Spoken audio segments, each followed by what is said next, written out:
Bismillah, Assalamualaikum warahmatullahi wabarakatuh. Alhamdulillahi rabbil alamin. Wassalatu wassalamu ala asrafil anbiya'i wal mursalin wa ala alihi wa sahbihi ajma'in, amma ba'd.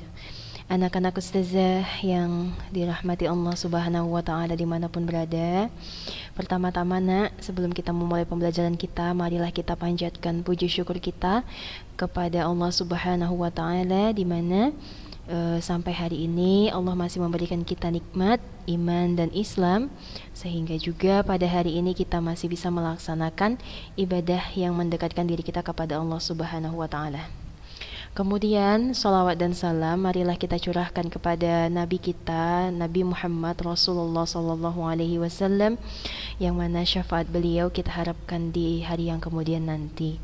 Dan semoga salawat itu tercurahkan kepada istri-istri beliau, sahabat-sahabat beliau, dan juga putra-putri beliau. Amin, Allahumma amin.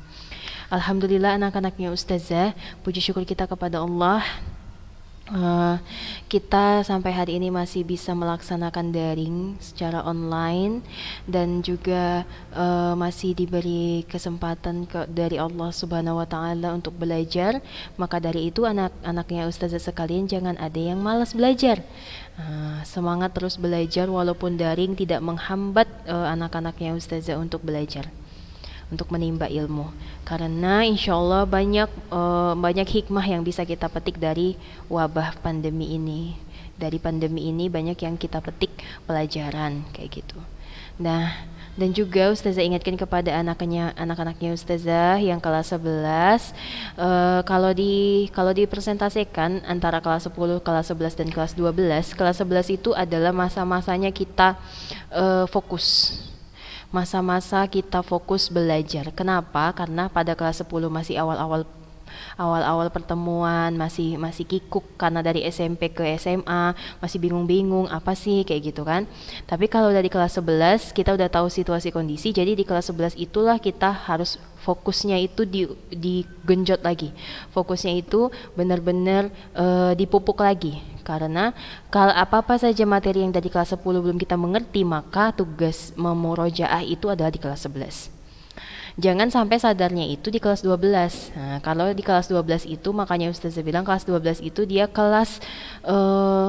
itu kelas bukan untuk fokus ke pelajaran, tapi dia udah banyak cabang pikirannya nanti, yang ujian ini, yang urus ini, yang itu dan sebagainya. Jadi pembelajarannya juga hanya sekedar-kedar saja begitu. Tetapi karena anak-anaknya ustazah masih kelas 11, maka dari itu fokuslah nak, insyaallah apapun pembelajarannya bisa dimengerti dan insyaallah bisa terserap ilmunya. Nah, mengingat minggu lalu ustazah katakan kepada Anda sekalian, kita minggu ini adalah minggu minggu daring, pembelajaran yang terakhir sebelum ujian praktek. Insya Allah minggu depan kita udah ulangan praktek, dan ulangan prakteknya itu akan Anda sekalian kerjakan di rumah masing-masing. Setelah ujian praktek di minggu depan, maka kita di minggu depannya lagi adalah ujian PTS, ujian tertulisnya. Jadi siap-siapkan siap-siapkan dirinya, siap-siapkan materinya, kemudian catatannya dilengkapi kembali, karena insya Allah kalau tidak ada halangan, ustazah juga akan memeriksa catatan Ananda sekalian di PTS sebagai tambah-tambah nilai begitu. Karena ustazah nggak mau meriksanya nanti di akhir-akhir, ustazah maunya nanti insya Allah meriksanya di pertengahan dan juga meriksanya di akhir semester. Jadi siap-siapkan catatannya, diperbaiki kembali, dibuat sebagus mungkin, karena dari catatan itu lengkap atau tidaknya catatan itu menjadi gambaran gimana anak-anaknya ustazah selama daring. Karena itu kebaca ya kalau catatan yang cuman copy paste dari internet ke buku itu pasti ustazah ini bisa ngeh, oh ini enggak gitu. Tapi kalau dia memang dengerin apa yang ustazah sampaikan selama daring dan dia catat kembali ke catatan, namanya catatan ya.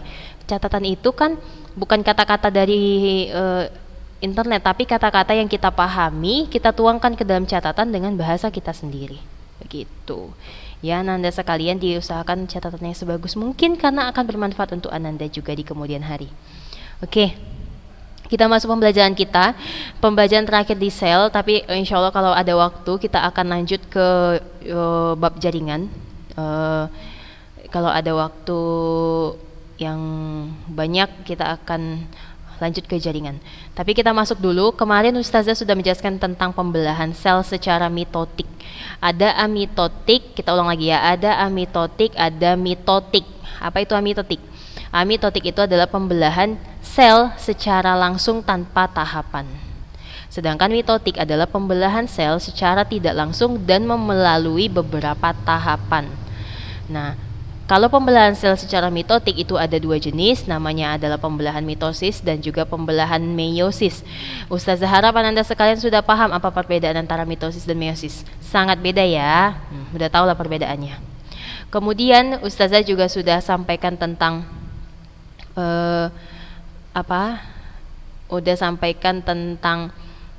crossing over atau pindah silang pada meiosis.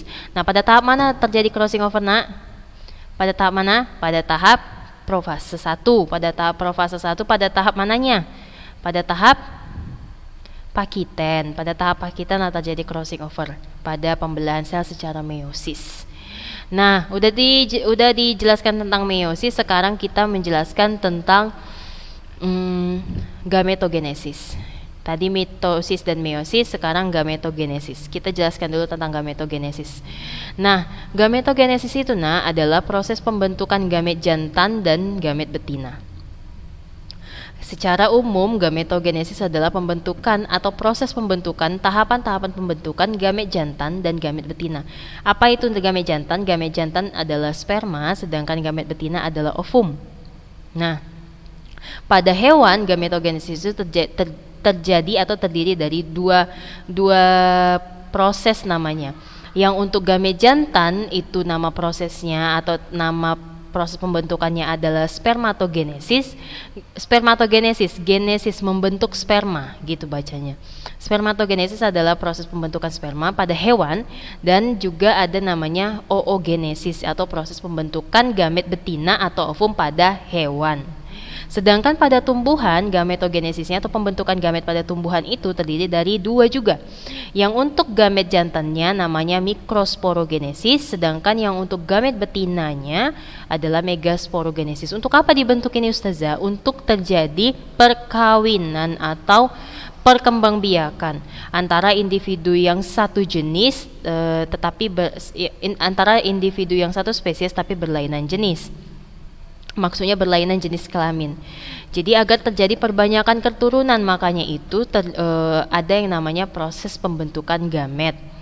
Nah, kemudian kita bahas satu-satu, itu yang untuk hewan dan untuk tumbuhan namanya. Jadi jangan kebalik-balik. Jadi kalau misalnya ada di buku lain Ananda sekalian baca tentang mikrosporogenesis misalnya. Apa itu mikrosporogenesis? Dia adalah pembentukan gamet jantan, tapi jangan lupa pada apa? Bukan pada hewan, tetapi pada tumbuhan. Sedangkan untuk pada hewan, nama proses pembentukan sperma atau proses pembentukan gamet jantannya adalah spermatogenesis. Kita masuk satu-satu. Untuk spermatogenesis pada hewan itu adalah proses pembentukan spermatozoa oleh testis. Testis itu adalah organ untuk membentuk gamet jantan gitu. Nah, tahap spermatogenesis itu terdiri nanti Ananda bisa baca lebih lengkapnya di buku, tapi Ustaz jelaskan aja secara ringkasnya di sini karena di buku sudah sangat-sangat jelas. Awalnya ada namanya spermatogonium. Spermatogonium ini dia termasuk sel tubuh ya nak. Dia termasuk sel tubuh. Jadi kalau untuk proses pembentukan spermatogonium itu nama pembelahannya adalah pembelahan mitosis. Tetapi apabila spermatogonium ini yang akan membelah, maka pembelahannya namanya spermatogenesis. Nah, spermatogonium dari germinal dalam tubulus seminiferus pada testis itu set kromosomnya adalah diploid atau 2N. Membelahlah dia secara mitosis. Kalau membelah secara mitosis, maka sel anakan akan sama dengan induknya. Kalau sel induk adalah 2N atau diploid, maka sel anakan adalah diploid juga atau 2N. Terbentuklah spermatosit primer. Nah, spermatosit primer membelahlah dia secara meiosis pertama membentuk dua sel anakan, namanya spermatosit sekunder. Nah, sel spermatosit sekunder ini membelah secara meiosis kedua membentuk 4 sel anakan yang dinamakan dengan spermatid.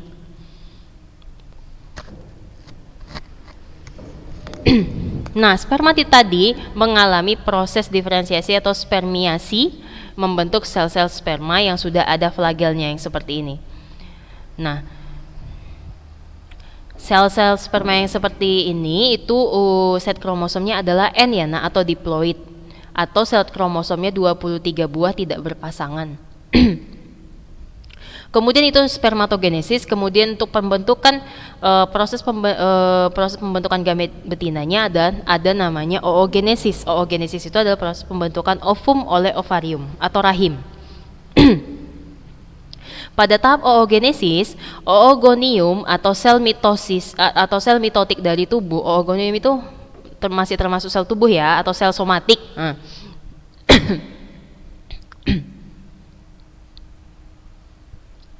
Nah, pada sel oogonium dari germinal follicle ovarium atau follicle rahim itu akan mengalami pembelahan secara mitosis. Nah, hasilnya adalah oosit primer. Oosit primer ini akan membelah secara meiosis pertama yang menghasilkan 2. Nah, yang pertama adalah oosit sekunder dan yang kedua adalah polosit primer. Polosit primer ini akan mengalami, polosit primer dan oosit sekunder akan mengalami meiosis kedua atau membelah secara meiosis kedua membentuk 4 sel. Pada oosit sekunder akan membentuk 4 sel yang membentuk 2 sel, yaitu yang pertama sel ootit. Sel ootit ini adalah yang bakal menjadi cikal bakal ovum. Kemudian membentuk polosit sekunder. Nah, polosit primer akan membelah secara meiosis kedua membentuk polosit sekunder. Nah, sel-sel ini yang tidak aktif ini akan nanti membantu ovum. Dia akan berkembang menjadi cadangan makanan pada ovum. Nah, ovum itu ketika terjadi ovulasi maka akan membentuk ovum atau 2N. Ovum lah yang akan bertemu dengan sperma dan akhirnya terjadi pembelahan, maka terjadilah fertilisasi. Afwan ya nak, Ustazah kurang sehat juga ini. Aduh. Nah, itu untuk pada proses gametogenesis pada hewan. Ustazah tidak jelaskan secara detailnya karena Ananda sekalian bisa baca di buku secara detailnya bagaimana. Langsung aja kita masuk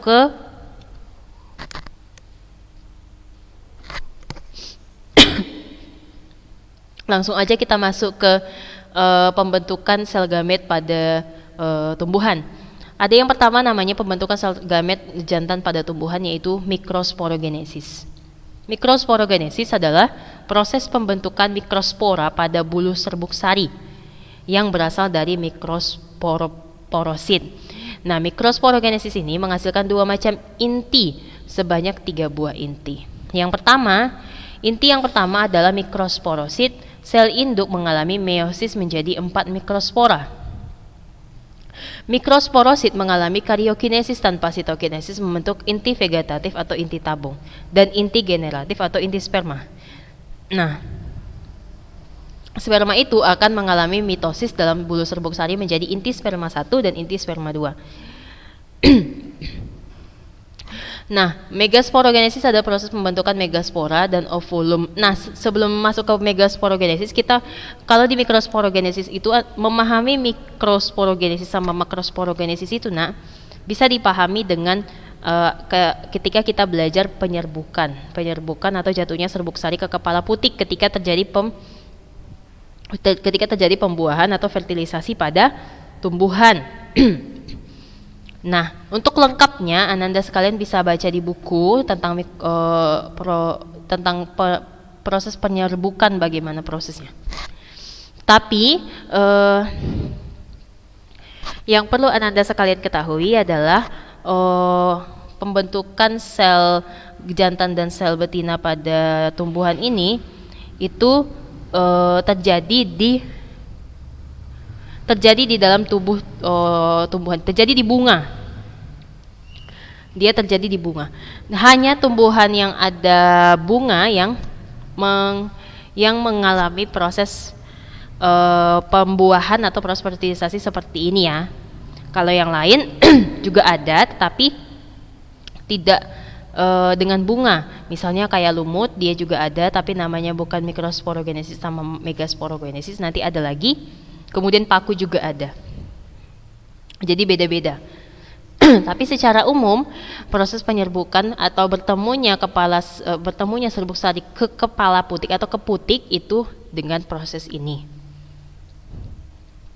Oke, berarti udah selesai ya tentang pembelahan sel. Pembelahan sel itu ada dua, secara amitosis sama mitotik. Secara amitotik dengan mitotik. Nah, pada mitotik itu ada mitosis dan meiosis, sedangkan kemudian ada lagi namanya gametogenesis.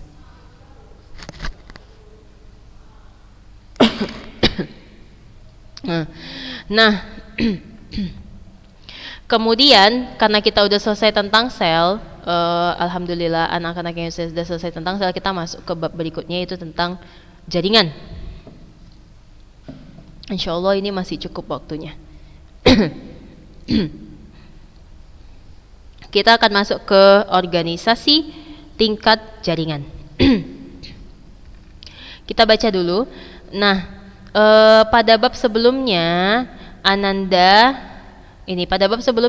telah mempelajari materi mengenai sel. Jelas. Sel adalah unit struktural dan fungsional terkecil dari suatu organisme. Sel itu juga memiliki organel-organel kompleks yang memegang peranan sangat penting dalam aktivitas metabolisme sel.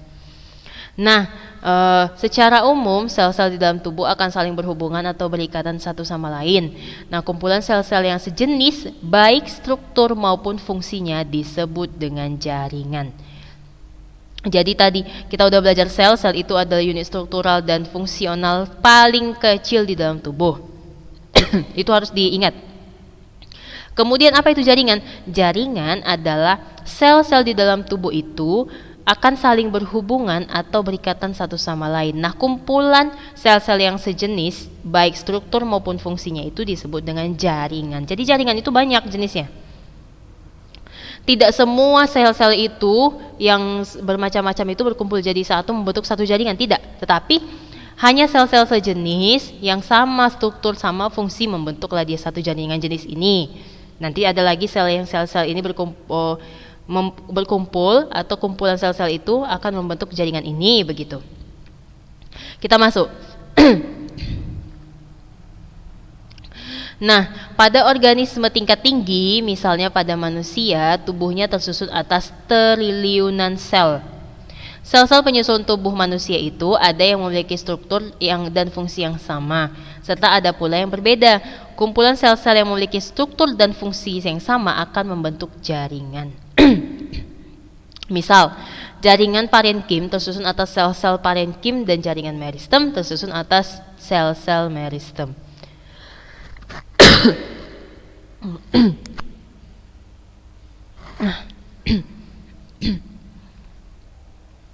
Nah, jaringan pada tumbuhan.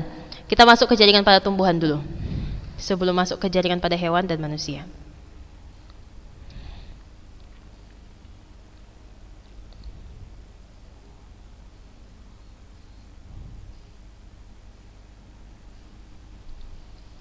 Tumbuhan dapat tumbuh tinggi karena adanya aktivitas jaringan dan sel-sel yang terus membelah. Oleh karena itu, jaringan pada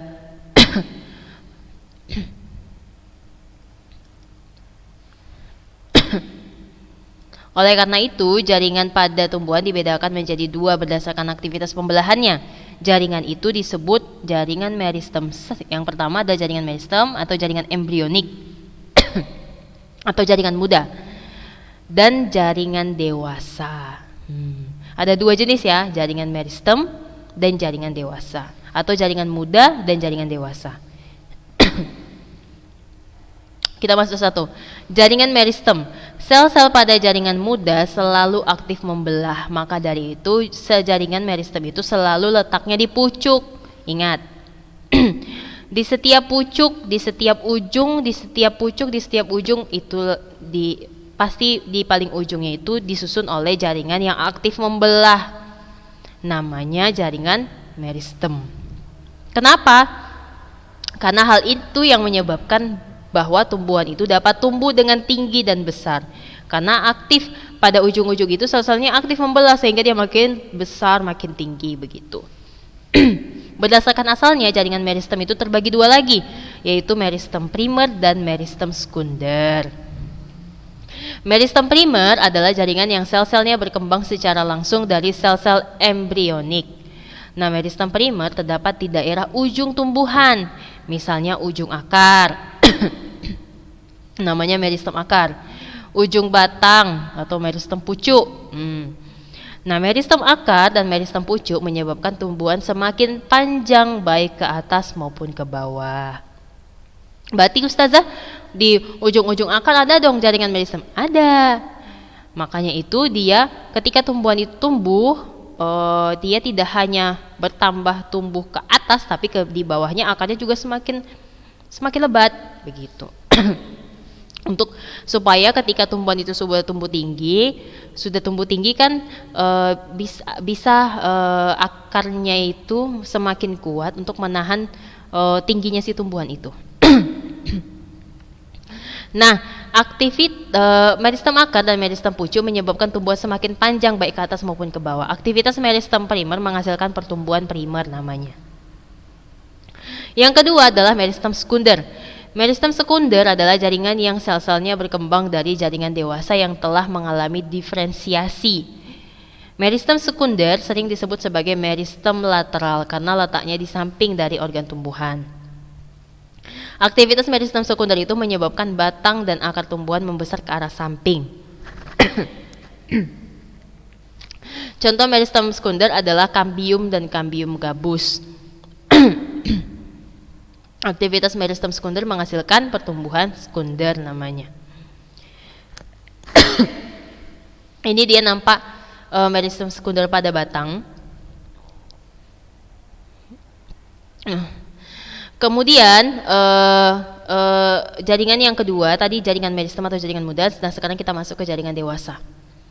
Ananda, afwan sekali ya, nanti bisa dibaca-baca lagi lebih jelasnya, tapi Ustazah jelaskan dulu sekedar karena Ustazah kurang fit hari ini. Jaringan dewasa. Nah, jaringan dewasa adalah jaringan yang berasal dari pembelahan dan diferensiasi meristem primer dan meristem sekunder.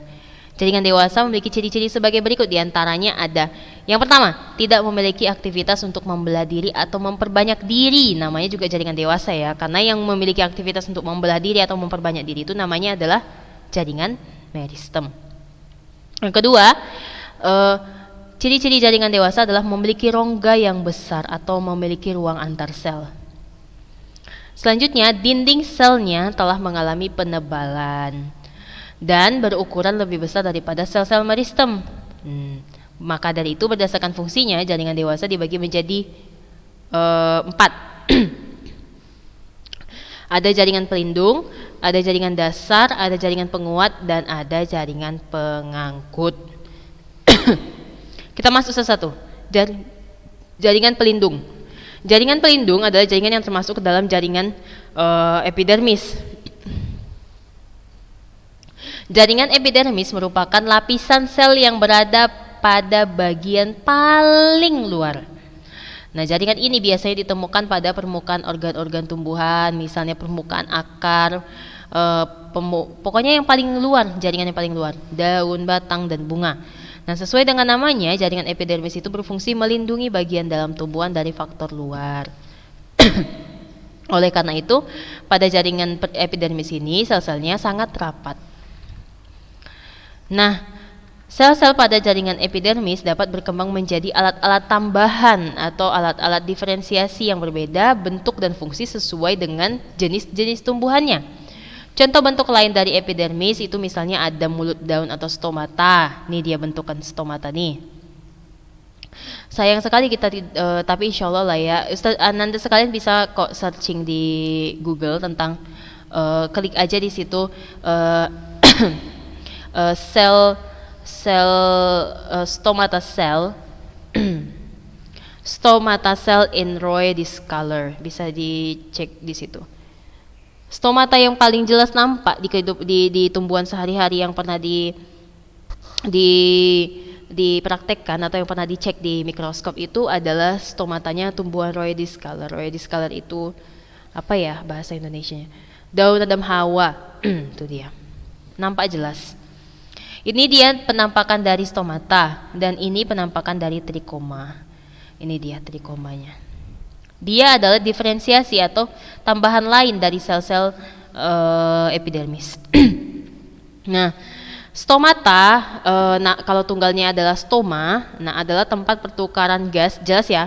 Stomata adalah tempat apa nak? Tempat pertukaran gas hasil dari fotosintesis dan ketika reaksi fotosintesis dan juga keluar masuknya gas hasil reaksi fotosintesis maupun sebelum reaksi fotosintesis. Maka dari itu stomata adalah tempat pertukaran gas antara jaringan dan lingkungan. Stomata terdiri atas sepasang sel penjaga dan penutup. Sel penjaganya disebut ini dan ini ada sel penutupnya. Nah, sel-sel tersebut dapat membesar dan memipih sebagai akibat perubahan kandungan air di dalamnya. Nah, adapun trikoma itu biasa kalau Ananda sekalian bisa dilihat langsung. Kalau punya pernah lihat daun terong sama daun terong itu kan ada duri-durinya kan di permukaan daunnya. Nah, itu trikoma namanya. Ada juga daun apa ya?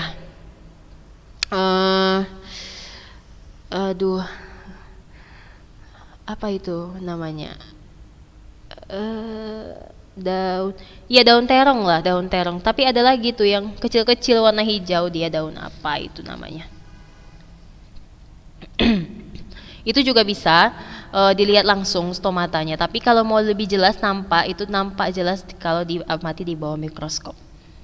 Nah, kemudian ada trikoma. Tadi trikoma adalah tempat mengurangi penguapan pada daun dan penyerapan dan juga untuk penyerapan air dan garam mineral pada akar.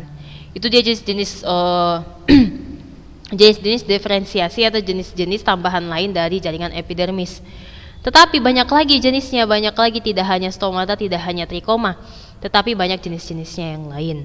Nanti kalau Ananda baca lagi ada nanti namanya tuh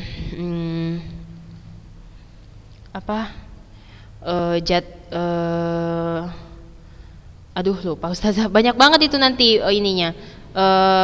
Diferensiasinya tidak hanya stomata dan trikoma. Pada itu juga pada kelapa epidermisnya juga ada namanya apa Ustazah lupa. Nanti Ustazah beritahu ya. Nah, mungkin itu saja karena waktu kita sudah habis, nak. Insyaallah dibaca-baca lagi pembelajarannya. Insyaallah Ananda sekalian bisa mengikuti pembelajaran lebih baik lagi ke depan. Tetap semangat ya, nak. Walaupun keadaannya ada yang sakit atau bagaimana, tetap semangat. Itu saja mungkin dari Ustazah. Untuk kuisnya insyaallah nanti Ustazah kasih ke wali kelasnya, dikerjakan semaksimal mungkin untuk menjadi ini Ananda sekalian nanti ditambahan di nilai akhirnya. Kita akhiri pertemuan kita hari ini dengan doa kafaratul majlis. Maafkan Ustazah karena Ustazah kurang fit hari ini. Jadi kurang maksimal, tapi insyaallah Ustazah tetap semangat. Jadi ustazahnya aja semangat, masa anda sekali tidak semangat, ya kan? Kita akhiri perjumpaan kita ini dengan doa kafaratul majlis. Subhanakallahumma wa bihamdika asyhadu an la ilaha illa anta astaghfiruka wa atubu ilaih. Ustazah akhiri, assalamualaikum warahmatullahi wabarakatuh.